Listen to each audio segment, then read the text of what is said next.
I'm going to record it.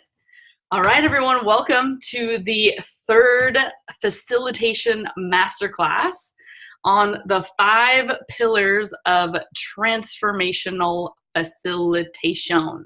What does that mean? That's a lot of words. We're going to talk about what that means, why it's important, why it matters to you in the work that you do in the world. And we are going to use the chat box a lot because if we were in a room together, I would be asking you lots of questions. You would be responding. It would be super fun. And we're going to do our best with the virtual technology that we have for me to hear what's up and hear what you're up to. So the first question that I asked, if you haven't posted, I was just curious. This is the third masterclass, so I'm curious if this is your first, second, or third masterclass for you joining us today. And you can let me know where you're calling in from, because it's always fun to see the reach that virtual trainings can have.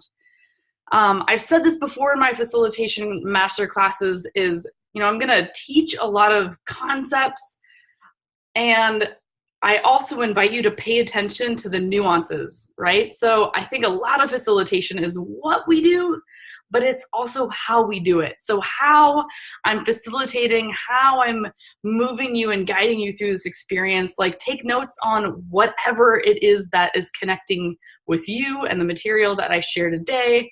There's gonna be time and space at the end for Q&A.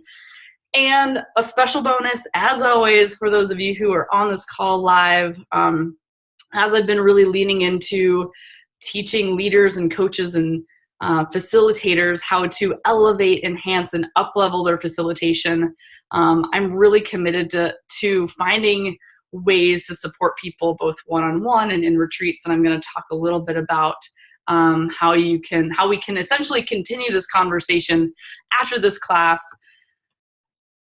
Facilitation there's a lot to it, I think, right? It's an art, it's a science, it's a skill, and there's a lot of nuances to it, right? And so I'm imagining that we can all agree that I'm going to do my best to share with you all, like to give you everything that I have, given the time frame that we have, knowing that there is a lot more that we're not going to be able to cover in just our short time that we have today. So with that, I love that we have some people that are here. This is their third facilitation masterclass. We got people that this is their first time here.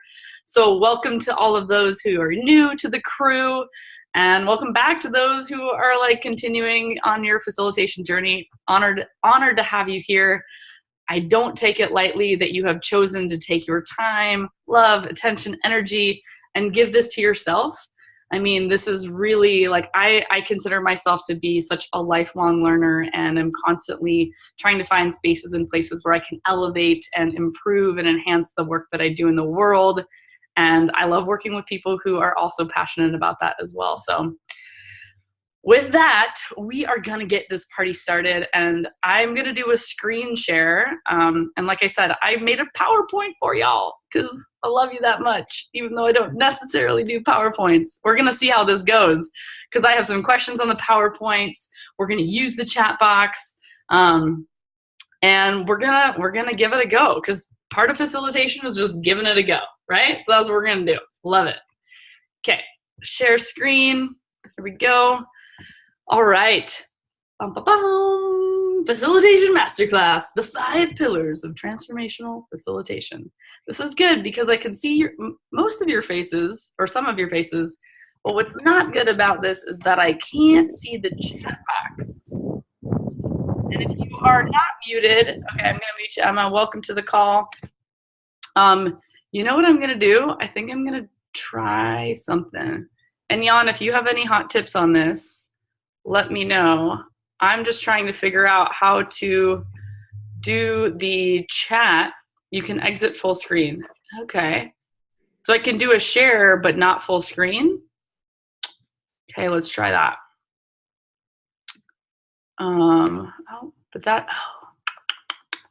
Thank you for your patience here with this, y'all. I haven't done the Zoom. Okay, so the chat can be right here because I like to see the chat. Exit full screen on Zoom. Okay, I'm not in full screen right now. Well, let's see if I don't want to see the presenter notes. View slide only, and y'all can see this. Dun, dun, dun.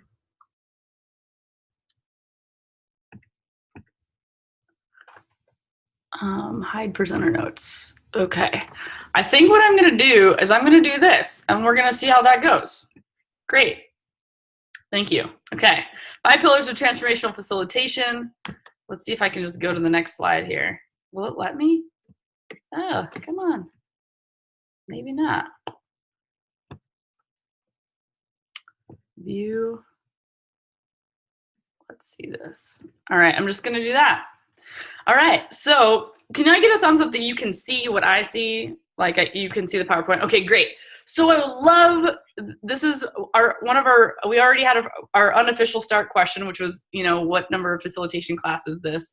The second question that I'm curious about this group of amazing humans is what types of events, workshops, and trainings and experiences do you facilitate? So you can go head over to the chat box and just type in, what types of events are you leading, currently facilitating, and or want to facilitate if you are in the place right now where you're just stepping into your facilitation journey. So I'm just curious, what types of events, who do you lead them for? Are they for college students? Are they, like Jan, you lead vulnerability connection workshops or whatever. I don't know what you would call them, but I'm curious, what do you, this is such an interesting facilitation question. It's like, what do you call what you do in a way? Like, what types of experiences do you facilitate, curate, and create for people? Team meetings, team strategy meetings, we got workshops, speaking, trainings for change makers. Awesome. Denise leads retreats for folks to take action, vision board workshops, play-based workshops and trainings. One of the reasons why, personally, I just wanted to see what y'all are up to, but I also think as facilitators, it's fascinating to hear what other people are doing and to not feel alone, because sometimes I think there's a lot of coaching training out there, there's a lot of speaking training out there, or leadership training, but this realm of facilitation, I think, is pretty nuanced, and I think that it's just awesome to hear what types of events and workshops and trainings people are up to and what they're leading. So Mary's hosting career-focused networking events, classes for women. We got design thinking in the house, empowering people who feel isolated to create deeper connections. And anything from, and Jill does accounting and business management, right? We're like across the board.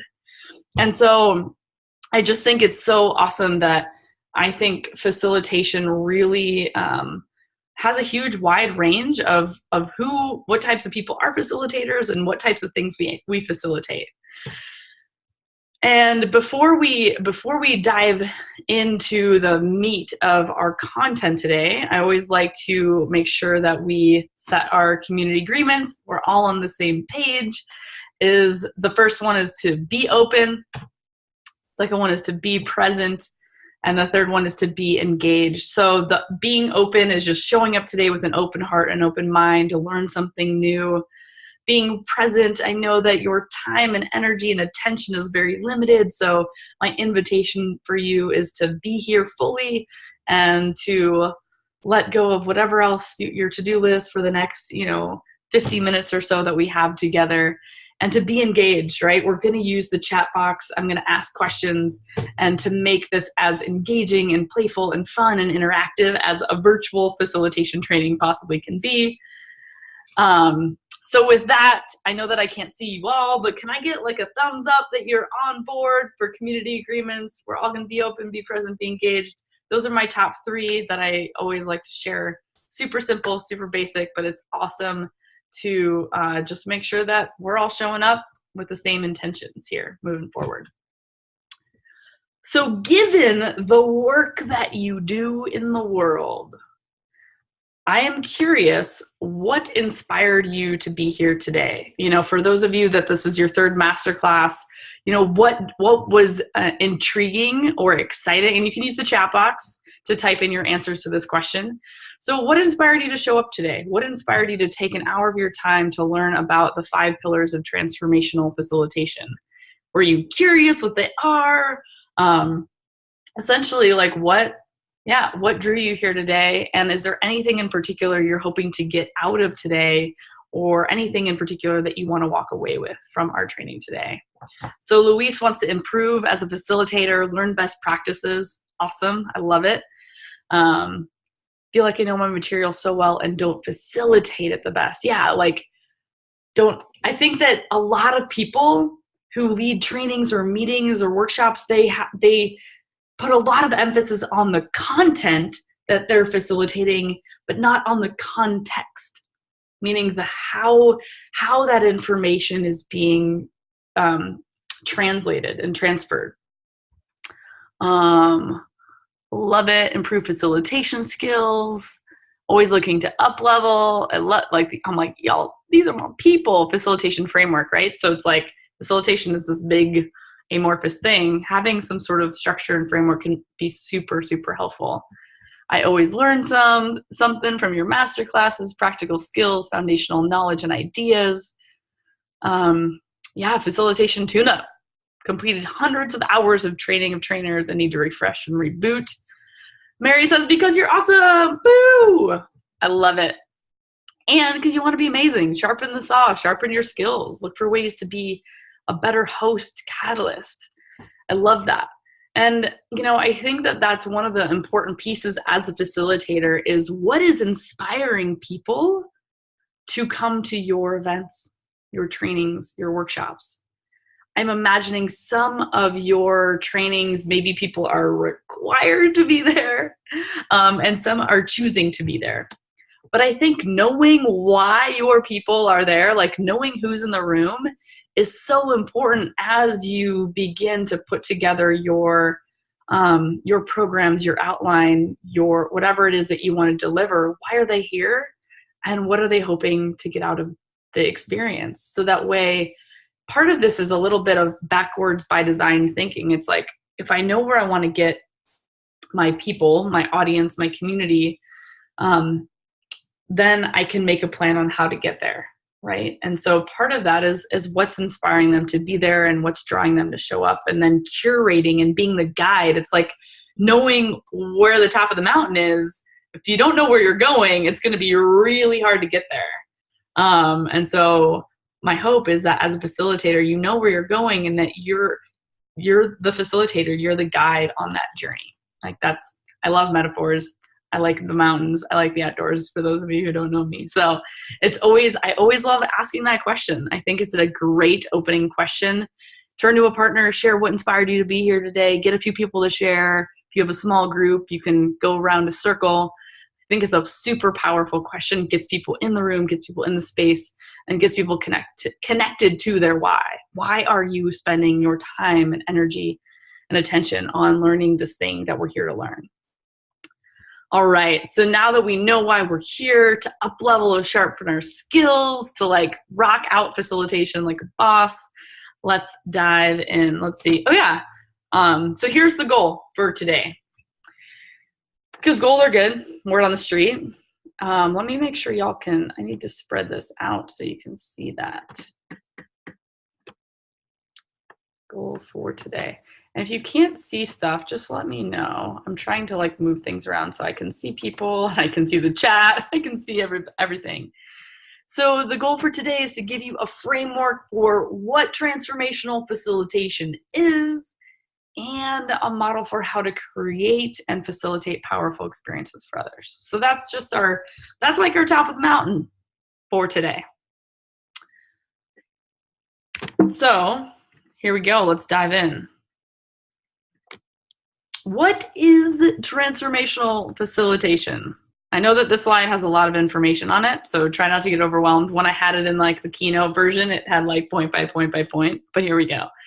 So I was looking up these words, right? To transform means essentially to change in composition or structure.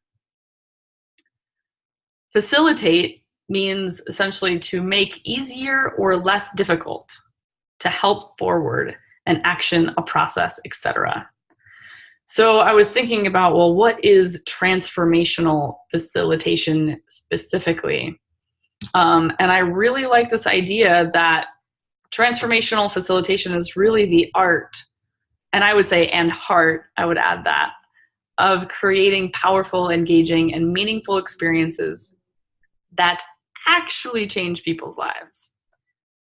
I know that I've said this before, but I'm going to say it again. I believe that we live in a world that is inundated. We are constantly being inundated with tons of information, tons of input.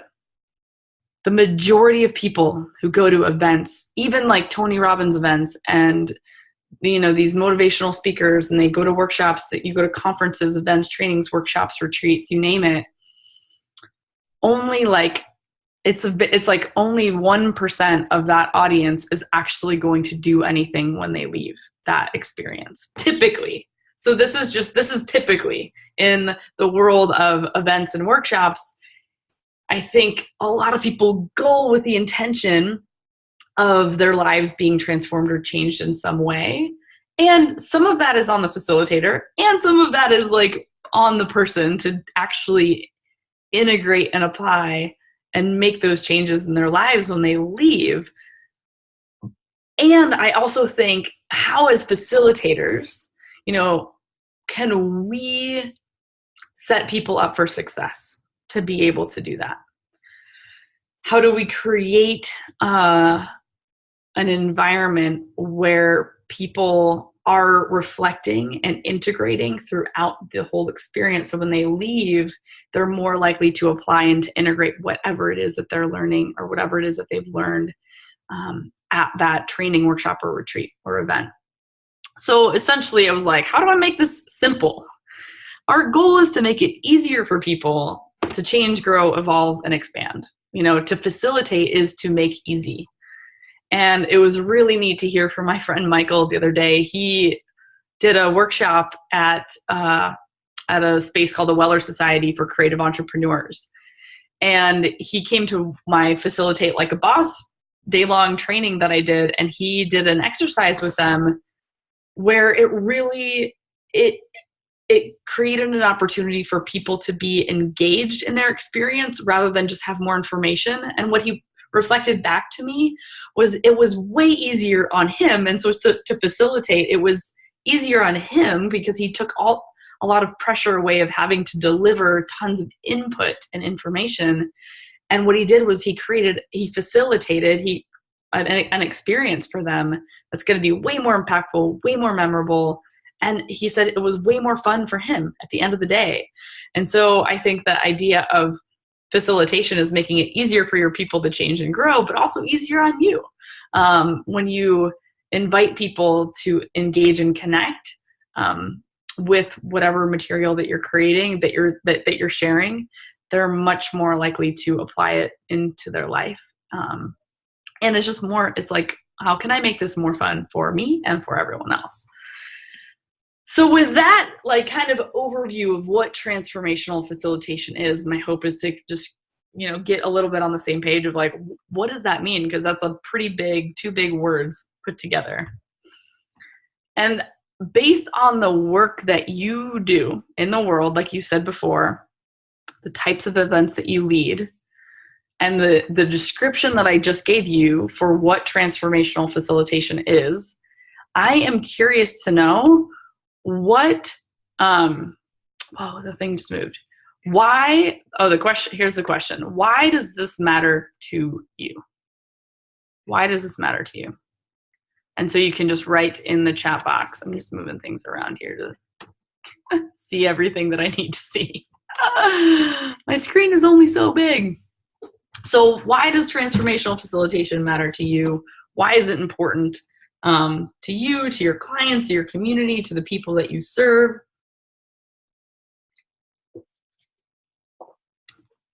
Feel free to share your answers in the chat box. And then we're going to dive into we're going to keep diving in. Anyone? Does this matter? Is it unclear? Or I'm open to people's like questions about that definition. Denise says it matters because I want to help people take action and be better, right? I've noticed the impact it's had on me from other facilitators, good and bad, and want to offer my best. Great facilitation leads to great learning. I love that. To make your trainings worthwhile, create lasting impacts. Boom. I love it. I love it. In my opinion, it's the whole point of facilitating. If nothing changes after it for the participants, then what is the point? I don't just want to feel, for events to feel like a class. I'm guessing that's what you meant to say. Yeah, I got you. Yeah, a bad class, right? To create engagement throughout the whole day. After doing a workshop last night and hearing you speak, I'm realizing it's to make me like it more and do it more so I could reach more people. I'm curious about, well, Mary, we can talk more about your workshop and how it went and talk about that. But otherwise, they check out and they're missing great info. Yeah. So, I mean, people are constantly distracted by these things, right? Like people got things buzzing. And if we're just delivering information, our attention spans are getting smaller and smaller by the minute. And so part of this is, like all y'all said, creating engagement, creating meaningful, powerful, dynamic experiences. I'm reading a book right now. It's called The Power of Moments. And the idea behind this book is that we as facilitators, I mean, it's not for specifically facilitators, it's for people, I mean, it's for anyone really, but it's like, how do we create peak moments and peak experiences in our lives? Because those are the things that change us. Those are the things that we remember. And so as I've been reading this book, I'm reflecting on how am I creating a peak moment or a peak experience for someone. Most people like to say that I just like to take people in the woods and make them cry, which is like a terrible, terrible thing. But on the other hand, it's like kind of true, because most workshops that I lead, there's tears, there's laughter, there's joy, there's play, there's fun, there's emotion involved. And I think that it is in our ability to like truly be, you know, to feel all of the feels that create those peak moments. But there are things that you all can do as facilitators to create that type of peak moment, that elevated experience for folks. And so before I dive into the pillars, for those of you who don't know, I'm just going to do like a super duper quick who am I in the world and why do I care so much about this stuff? So my name is Marley Williams. I should have done this probably at the beginning now that I say this out loud, because I'm like half an hour in or whatever already. But I have over 15 years of experience as a facilitator, educator, mentor, coach, and wilderness guide. So my bachelor's degree, my undergrad degree is in outdoor education. So pretty much I got a degree in being a camp counselor. And my master's degree is in adult education, which is really like the science and the art of like, how do adults learn? How do we learn throughout the course of our lives? Not just between the ages of like, 0 to 18, but after 18, the way in which we want to learn changes a little bit. And so I have a degree in program design and development. And I think that, like Louise said, I think the idea of education and facilitation is to create moments of transformation. And if we're not wanting to do that, it's like, well, what's the point? It's like, we don't just need more information. We need moments and experiences that really evolve, expand, and change us from the inside out. So that's just a little bit of my background, who I am. And I believe that the world needs more transformational facilitators and less sage on the stagers, people that are just giving you more information. And so that's why I'm super stoked to share these pillars with you, this framework with you, to really help you enhance and elevate the work that you do in the world, because I believe in you and I believe in your message and I believe that this matters. And without further ado, there's been a lot of build-up. Let's dive into the 5 pillars. I will say that I'm going to go through these fairly quickly, and that the next 5 masterclasses, I'm going to dive in deeper for each of the pillars. All right. So today is the framework. Today is the overview. And then I'm going to dive in like to the how and the what and all the things for the next master classes coming up. All righty, here we go. Pillar number 1. This is where your notebooks can get taken out. Maybe you're already taking notes. That's pretty cool. So pillar number 1, creating and holding a brave space for transformation. What does that mean? A lot of people out there in the world, they're talking about creating a safe space. And I'm not saying that that's wrong or bad, but I think a lot about what is the difference between a safe space and a brave space. And a lot of people, when they hear the word safe, they associate safety with feeling comfortable. The thing with transformation is that it's oftentimes an uncomfortable process that people are going through. And so as a facilitator, how am I holding a space for people to be able to go there and to say, like, it's okay that you might not feel, quote unquote, safe, meaning this might not feel comfortable for you, but how can I invite people and encourage people to lean in those moments where we're talking about, Brene Brown's book, Braving the Wilderness. And Braving the Wilderness is really about leaning into our vulnerability and our authenticity and sharing our truth. And sharing our truth and being vulnerable doesn't always feel safe. It doesn't always feel comfortable.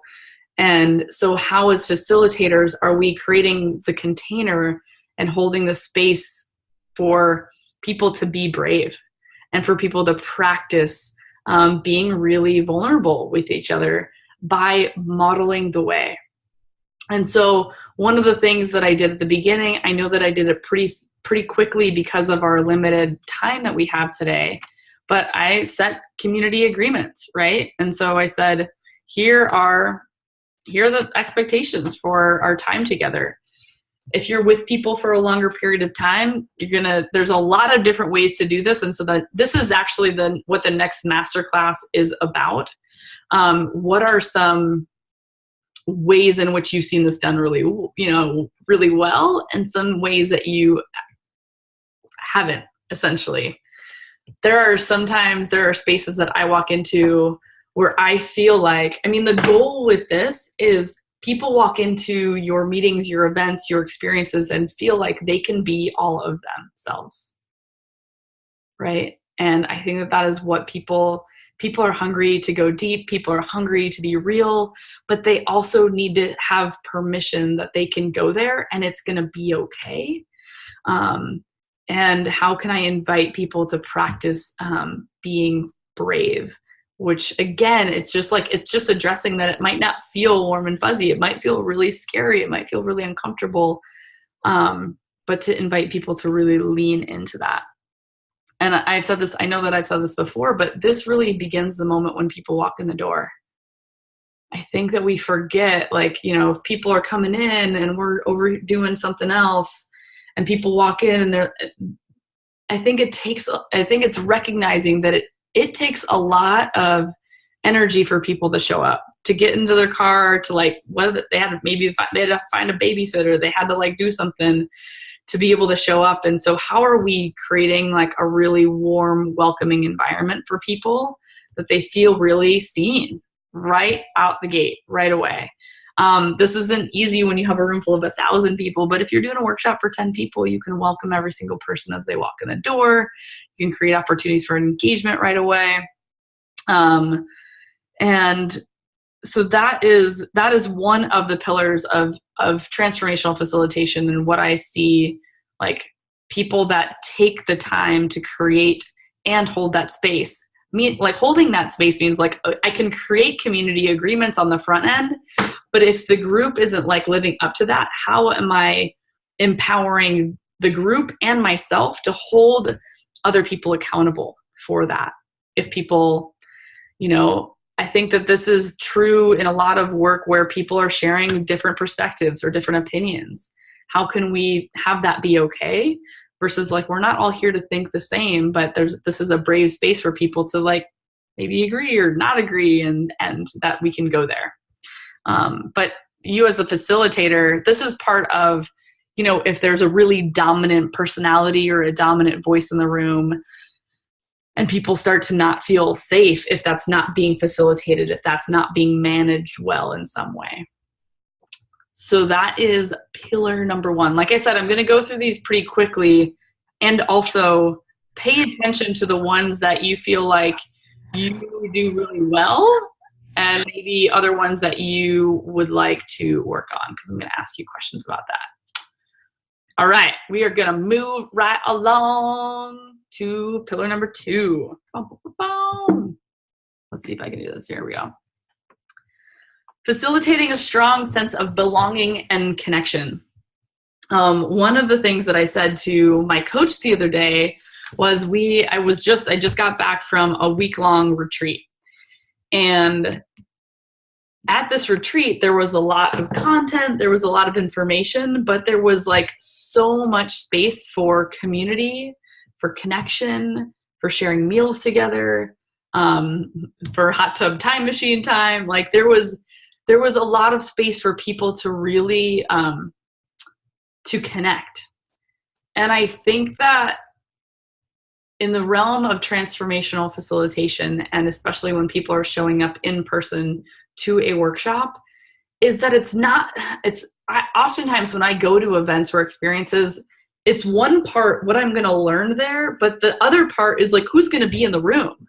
Like Betsy, I know you go to the high performance things, like I'm sure you learn a ton, but the people that you meet there are epic, and partners and collaborators, and and so I think that we do our communities, our audience, our participants a disservice. I mean, this is what Jan is all about. How do I help people connect? And Jan has these amazing things. Feel free to put the link in the comments if you want to. Vulnerability, vulnerability cards. I'm not calling them deep questions. Ask deep questions. So I think that there's a missed opportunity when we don't take into account how powerful it is. How I would call what Jan has, it's like the power of a prompt. So when people are hungry to connect with each other, but we just need to give them permission to do that. We need to give them a reason why, a reason to connect. So Jan has created these cards with questions on them that you can pass around at different points when people walk in the door, or, throughout the experience. But I think that everyone is looking for something to believe in and to belong to. In this world I think that we live in a world that is, we have the illusion of connection with technology, but we actually don't have deep connection with people. And when people are in person, I think that like the workshops and events that I've been leading recently, one of the biggest things that people get out of it is when they meet up for coffee or they go for a walk afterwards, and they maintain and sustain the relationships beyond. I think sometimes that can be as powerful, just as powerful, or even more powerful than like what they actually learned is the people that they got to meet through that experience. And so again, that I'm going to do a whole masterclass on this around what are some tools, techniques, and tips on how to facilitate that strong sense of connection and belonging. I think asking some of those questions, like I was saying, what inspired you to be here? And turning to a neighbor and just having them share, I think that helps people feel not alone. It's like there are other people that share what I share, or there are other people that are interested in facilitation, right? Like, but how do I facilitate that strong sense of connection and belonging? I think that is key. Pillar number 2. So that you have people really being like, this is my place and these are my people, because I think part of what your events are all about is I want people to keep coming back and creating a community and a group of people that really believe in what you have to share and want to stay connected to you and to each other in a super powerful way. All right, I'm going to move us along here. And if you have any questions, feel free to type them in the box. And like I said, I'll do a Q&A at the end as well. Pillar number 3, presence over perfection. I think that this is one of the things that I think I've worked a lot on, is because I would call myself a recovering perfectionist. And I want like the workshops that I lead to be like the most amazing, the most powerful, the most inspirational, the most moving. And I think when I put all of that pressure on myself, it can be really hard to just show up and be with people, to really be present. There's a quote that I love. As you can tell, I love quotes. This is one of the Stoic quotes that I have that says, "You are way more than enough," just as a little reminder for you. But it says, "Attention is the rarest and greatest form of generosity." And I really love that. And so for me as a facilitator, thinking about, am I caught up in myself, or am I committed, and like in looking good and having to get it right? Or am I more committed to being of service, to being really present, to being really connected, to being really engaged? And I think that this definitely takes time. This takes practice, but I think it's just such an important cornerstone of, facilitators that have been the most impactful for me in my life are the people that were the most present. So this means sometimes letting go of the agenda, and sometimes it means coming back to the agenda, right? And so I think about this a lot, I wrote this down today, where I wrote, intention is greater than the agenda. So it's like, if I get lost, if I get confused, if I get off track, it's like, why am I here? And what is this really about? And if this is really about people connecting with each other, let's make sure that there's opportunities for people to connect. Like, what is this really about? And how do I just show up? And I think that as my work is just like a way for me to love people, and so how do I be present? How do I be engaged with them throughout the entire experience? Because if I'm not present, like if I'm checked out or I'm tuned out, it's most likely that they are too. I'm going to see what else I have here. I wrote down 3 C's that you can add to your notes if you like, around the idea of presence. And one is confidence, right? Like, confidence is sexy. Let's be real. So confidence is really about believing in who you are and what you have to offer. And that is why I put this quote here, that you are way more than enough. The awesome thing about facilitation is that you're a guide on the journey, right? You don't have to be an expert in anything, although many of you are. You only have to be a few steps ahead, but you have to believe with all of your heart. This is the conviction part. In what you have to offer. So confidence is believing in who you are and what you have to offer. Conviction is believing in what you're saying, right? I think that people again, they want something to believe in and to belong to. And if you are showing up in this I don't know kind of energy, it's going to be really hard to hold and create that space. At the beginning, it's going to be hard for people to really connect with each other. It's like you have to show up. And and it's also like being kind to yourself. You don't have to be perfect, but these are things to keep in mind of, how do I believe in myself more and what I have to offer, believe in what I have to say. And then the third C here, so it's confidence, conviction, and connection. The connection piece to me is really, so it was like believing myself, believing what I'm saying, but then the connection part is believing in other people. Right? Like, as a facilitator, I have to believe, I'm trying to figure out how to say this, but believing in people that they will get, I always say, I hope that you get something that you thought you needed, and I hope you get something that you didn't even know that you needed.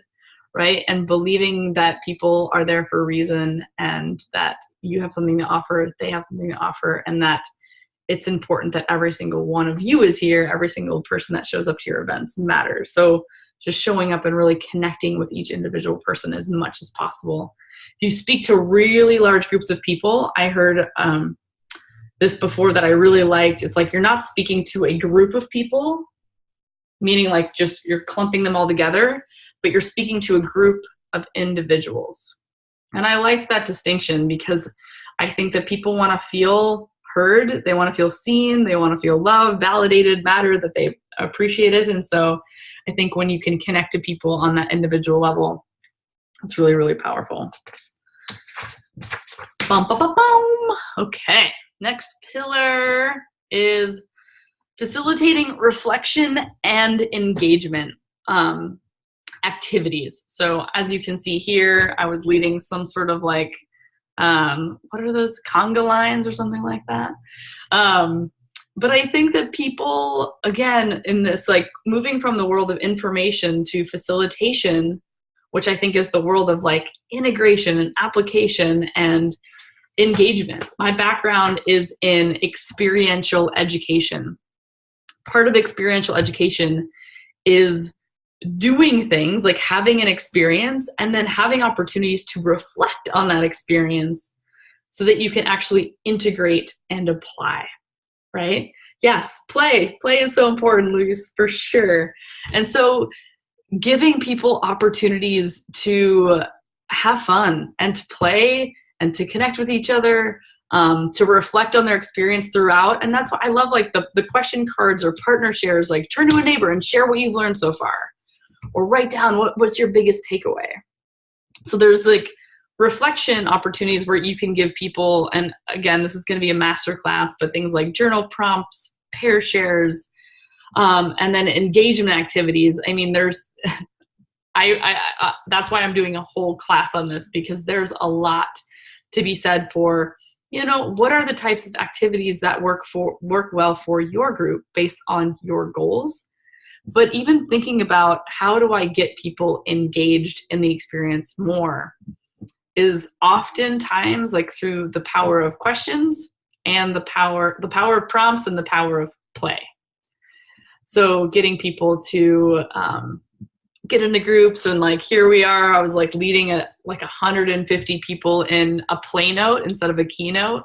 And so a lot of it was like running around and having them connect with each other. And so I'm going to break down what those things are. But I think as far as transformational facilitation goes, what's missing in a lot of facilitation is giving people the opportunity within the context of your workshops, opportunities to reflect on what they've learned and opportunities to connect and engage with each other throughout, so that you can sustain the energy, you can sustain their attention, and to create those peak moments where oftentimes when people are connecting with each other or dancing in this thing, like that's the thing that people are going to remember. That feeling that you elicit. I mean, look at the smiles on these beautiful people's faces, right? Like everyone's like having a good time and feeling really engaged, feeling like they're a part of the experience and not just being given information. Again, this is just like the overview of the framework, and I feel bad because I'm like, I want to give you all the things, but that's why I'm doing master classes on each one of these things. And then there is one more here, which is creating opportunities for integration and application.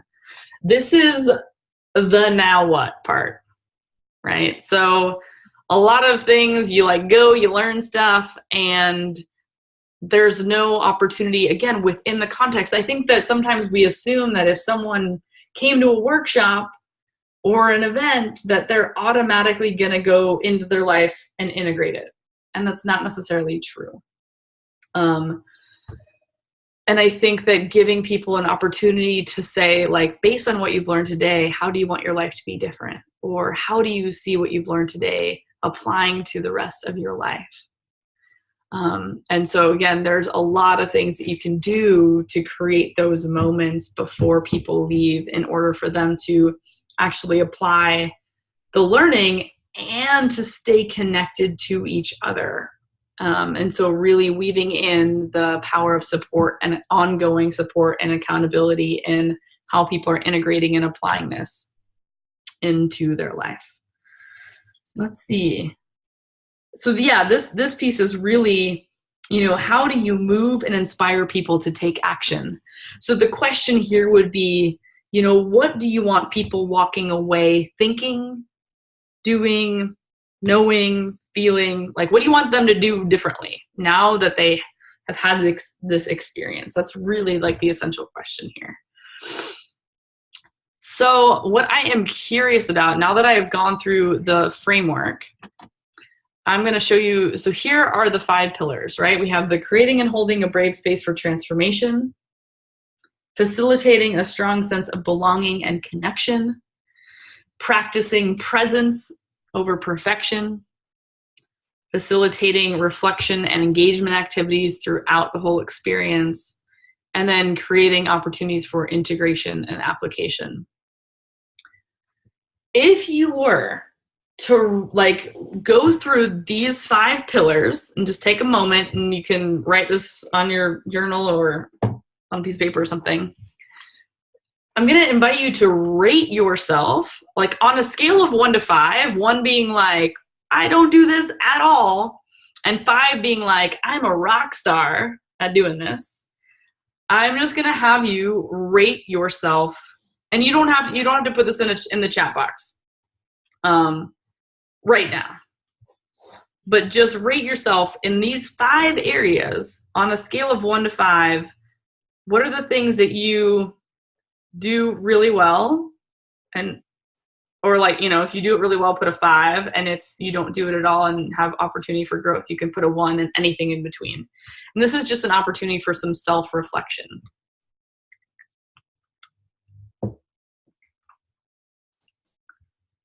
Self-reflection is good. See, this is the me facilitating reflection activity time. 5 pillars, y'all. What's up? In action. I want to see who else is here because I haven't. Dun, dun, dun, dun. Cool. So if you are willing to be vulnerageous enough, again, I would love to.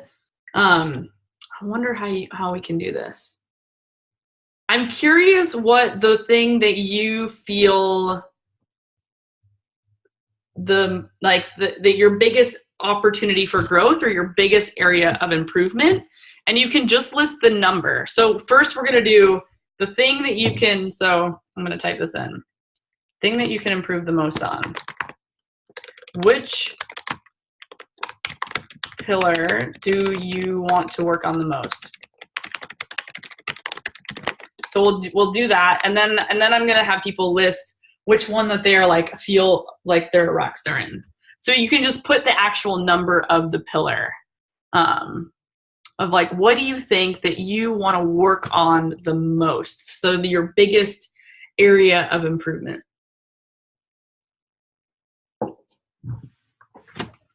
And you can type it in the box, or you can just keep it to yourself. Totally up to you. So things that you want to improve.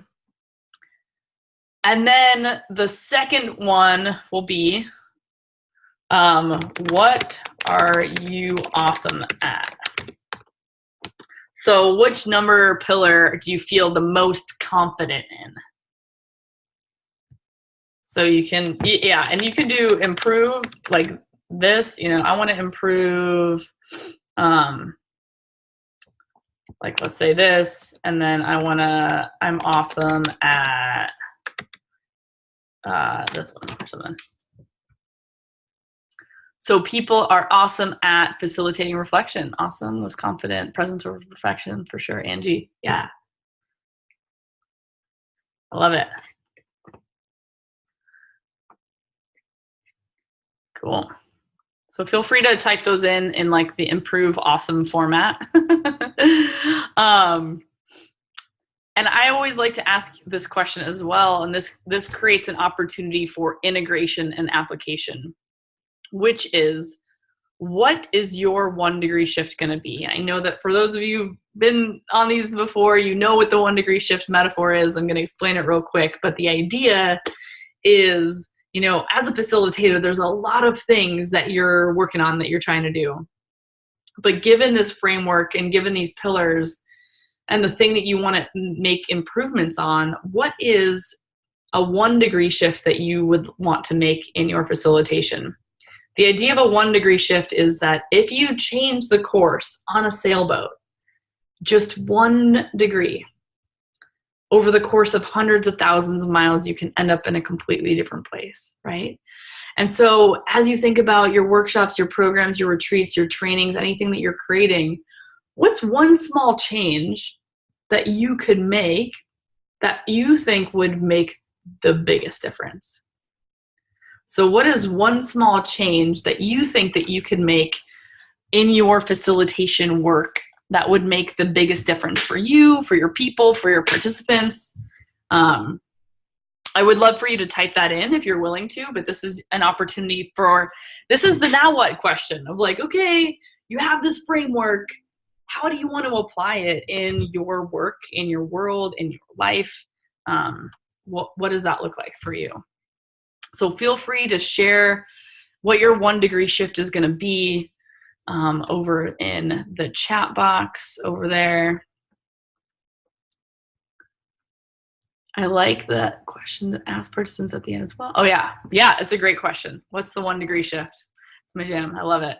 Start catching myself when I panic if things aren't going as I planned and remind myself to stay fully present. I love it. My 1 degree, Erin says to be sure to make a connection with each participant when they come in, when the number of participants is manageable. Yeah, I love that. I love just like, as a facilitator, I think I did a pep talk on this one time, but I called it like how to be the host of your life, right? It's like you're hosting a workshop, and if you were being like the hosting a dinner party, people wouldn't just like walk in your door. You'd welcome them, you'd give them a hug, you'd like tell them where to put their stuff, you'd take their coat, you know? And I think that if we showed up more as hosts as in our facilitation roles, we would create that presence and connection for people. I love that question for my business coaching clients. My 1 degree shift will be work on placing presence over perfection, reminding them that being brave is uncomfortable, and that's where the magic happens. So true. It's like that, the big terminology is cognitive dissonance, right? When like you hear something that doesn't make sense to you quite yet, and you're like, this is awkward and uncomfortable. Feel free to keep sharing your 1 degree shifts in the chat box. I love to see what you're gonna do differently, what you're gonna apply, and any takeaways from today's class. So maybe your biggest, like, what was the biggest takeaway or biggest insight that you got, which is a similar question to your 1 degree shift. The 1 degree shift, my hope is that it's more applicable. It's more something that you would actually take action on, walking away and integrating into the trainings and events that you are all leading. So feel free in the chat box as I'm wrapping up our session for today. Feel free to share your biggest takeaway. Yeah, the illusion of connection, right? It's like we think that we're really connected. We have all these friends on Facebook, but like how connected do we really feel? And I think a lot of people feel really alone and really isolated. If you don't remember anything else, so yeah, feel free to type your biggest takeaways as I wrap things up. Biggest takeaways or your 1 degree shifts, because I love hearing that. And if you want to post your 1 degree shifts in the Facebook group, I would love for y'all to do that. I wonder if I can find our Facebook group. So I created a Facebook group for transformational facilitators, for us to continue to stay connected to each other outside of these classes, to share resources, and for you to support each other. If you would like to, put what your 1 degree shift is. And so I'm going to put the link for you to join the group right in here, right here, right now. Boom. Okay. So that's the link to the Facebook group. I love it. So Angie asked a question for Q&A time. Well, we're almost to Q&A time, so I'm gonna answer that in just a moment. So we asked our 1 degree shift, and I always like to say, just remember this: you are awesome. So don't forget that as a facilitator, the work that you do matters. It is important. It's important to me. It's important to your people that you serve. And like I said, I am really committed to being of service to all of you. And so the next, oh yeah, so I really would love to support, I am looking to work with 5 facilitators one-on-one to help you take your facilitation to the next level. So really looking at all of these things that we mentioned today and helping you elevate and enhance your facilitation skills. I'm working with some people right now. My friend Michael Naus, he facilitates. I'm like trying to do so many things. I'm just gonna post the link. So, and then I'm gonna talk. So here is a facilitation breakthrough coaching session with me. There is the link to sign up for that. I'm looking to connect with 8 folks who are really ready to be like, okay, I am committed to being the best possible facilitator I can be.